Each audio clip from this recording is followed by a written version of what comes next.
பார்வதி பரமசிவன் ஐயனே, நான் விதியேன்னு கடலூரில் இருந்தேனே, என்னை இங்கே கூட்டு உட்கார வச்சு ஒரு வேலையும் கொடுக்காம உங்களையே பேட்டி எடுக்கிற வேலையை கொடுத்துட்டீங்களே, ஏன் ஐயா அந்த மாதிரிலாம் செய்கிறீங்க?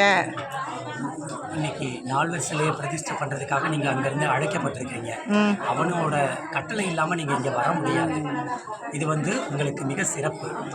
இனிமேல் இதுவரைக்கும் எப்படி நீங்கள் வாழ்ந்திருந்தாலும் அடுத்த கட்ட நடவடிக்கை நீங்கள் எப்படி எடுக்கணும் அப்படின்னா, எந்த ஒரு விஷயம் பண்ணாலும், நீங்கள் நல்லது பண்ணாலும் கெட்டது பண்ணாலும் எல்லாத்துக்கும் காரணம் சிவன் மட்டும். நீங்கள் பண்ண மாட்டோம், ஏதோ ஒன்று நம்ம அறியாமல் நம்ம செய்வோம். இப்போ நம்ம இன்றைக்கி கூட நான் ஆடும்போது கம்பு வச்சு இடிச்சிட்டேன். அப்போது அந்த இது கூட நம்ம பண்ணக்கூடாது. அப்போது இந்த நிமிஷத்துலேருந்து அந்த உறுதிமொழி எடுத்துக்கிட்டு எது நடந்தாலும், நல்லது நடந்தாலும் கெட்டது நடந்தாலும் எல்லாமே சிவனோட தயவால் தான் நடக்குதுங்கிறத நம்பி இந்த நிமிஷத்துலேருந்து நீங்கள் மாறினீங்க அப்படின்னா, அடுத்த ஜென்மத்தில் நீங்கள் தாய்க்கு வலிக்காமல் குழந்தைய பிறந்தீங்கன்னா அந்த ஜென்மம் தான் உங்களுக்கு சிவனடி கிடைக்கிறதுக்கான முழுமையான முற்று பெறக்கூடிய ஒரு தவம். அந்த தவம் கிடைக்கிறதுக்கு நம்ம எவ்வளோ புண்ணியம் பண்ணணும்னு நமக்கு தெரியாது, எவ்வளவோ பண்ணணும். அந்த பண்ணக்கூடிய புண்ணியத்துக்கு இன்னைக்கு நீங்கள் பிள்ளையார் சொல்லி போட்டிருக்கிறீங்கிறதான் உண்மை.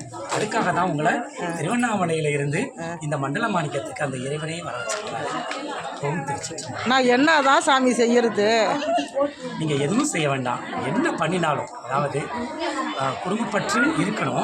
குடும்பப்பற்றுக்குள்ளே இருந்துக்கிட்டே சிவனை நீங்கள் நினச்சிக்கிட்டே இருக்கணும். ஏன்னா இந்த பிறவியில் நமக்கு எவ்வளோ கடமைகள் இருக்கோ அவ்வளோ கடமைகளை முடிக்காமல் நம்ம சிவன் அடைய முடியாது. அந்த கடமைகள்லாம் முடிச்சதுக்கு அப்புறம் தான் நம்ம என்ன செய்ய முடியும், அந்த சிவனடியை அடைய முடியும். ஆனால் அது வரைக்கும் சிவனை மறக்காமல் ஒவ்வொரு நிமிஷமும் ஒவ்வொரு நொடியும் அந்த சிவனை நினச்சிக்கிட்டே இருந்தோம்னா, சித்தமெல்லாம் எனக்கு சிவமயமே அந்த பாடியிருக்காங்க, பித்தா பரிசூடின்னு பாடியிருக்காங்க. நம்ம பித்தர் தான். இந்த உடம்பு பிச்சை பாத்திரம் தான்.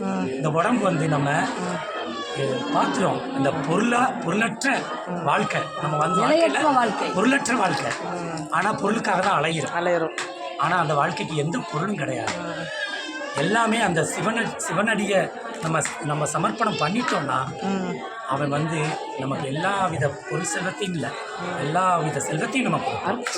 அருட்செல்வத்தை அள்ளி கொடுப்பான். அது நம்மளோட எல்லாமே அவன் தான் நம்ம சரணடைஞ்சு.